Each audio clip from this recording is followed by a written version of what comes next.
Méditation du 15 janvier. Pour qui travaillez-vous? Ainsi qu'on nous regarde comme des serviteurs de Christ et des admirateurs des mystères de Dieu. 1 Corinthiens 4, verset 1. Vous êtes-vous déjà demandé d'où Moïse a tiré la patience nécessaire pour supporter les rébellions du peuple d'Israël lors de sa pérégrination dans le désert? La meilleure réponse que je connaisse se trouve dans une histoire racontée par Harold S. Kushner. Kushner raconte qu'un jour, il a entrepris de rendre visite à plusieurs membres de sa congrégation qui étaient hospitalisés. Afin de remplir ce devoir, il a décidé d'annuler une sortie avec sa famille. Lorsqu'il s'est rendu à l'hôpital, il s'est avéré que 2 des malades étaient guéris, 2 autres dormaient et il ne voulait pas les réveiller. Un autre recevait la visite de sa famille et d'amis et il ne voulait pas les déranger. Il n'a pu parler qu'à l'un d'entre eux, mais cette personne n'a fait que se plaindre de ses douleurs et blâmer Dieu pour ses maux. Découragé par ce qu'il considérait être un après-midi perdu, le rabbin se promenait sur le terrain adjacent à l'hôpital lorsqu'il a été surpris par le salut d'un gardien. L'homme gardait ce qui semblait être un bâtiment abandonné. Curieux, le rabbin lui a demandé pourquoi il gardait un bâtiment dans un état aussi délabré. L'homme a répondu que son travail consistait à s'assurer que personne ne dérobe les quelques objets de valeur qui restaient encore. Puis le gardien, voyant le rabbin en costume cravate un dimanche après-midi, s'est également montré curieux. « Et pour qui travaillez-vous » Le rabbin était sur le point de répondre lorsqu'il a pris conscience des implications de la question. « Pour qui travaillez-vous » Il a donc pris une carte de visite dans son portefeuille et, la remettant au gardien, il a dit « Mon ami, voici mon numéro de téléphone. Veuillez m'appeler chaque lundi matin et demandez-moi pour qui travaillez-vous. Je vous promets de vous payer $5 pour chaque appel. » Selon Kushner, c'était le secret de Moïse. Au milieu des épreuves les plus dures qu'un chef puisse affronter, Moïse n'a jamais oublié qu'il travaillait pour Dieu. Par conséquent, il n'a jamais douté que la présence de Dieu serait toujours avec lui. Le comité d'église vous a proposé un poste cette année? N'oubliez pas que vous travaillez pour Dieu. Vous faites partie d'un bureau ou d'une institution confessionnelle? N'oubliez pas que vous travaillez pour Dieu. On vous a confié un travail de témoignage particulier dans votre famille, dans votre voisinage, sur votre lieu de travail? N'oubliez pas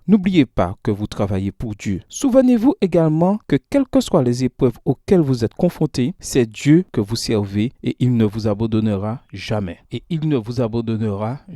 Notre prière. Père, aide-moi à me rappeler aujourd'hui et toujours qu'il n'y a pas de plus grand honneur en ce monde que d'être un serviteur du Seigneur Jésus-Christ. Bonne journée à vous et que le Seigneur vous bénisse.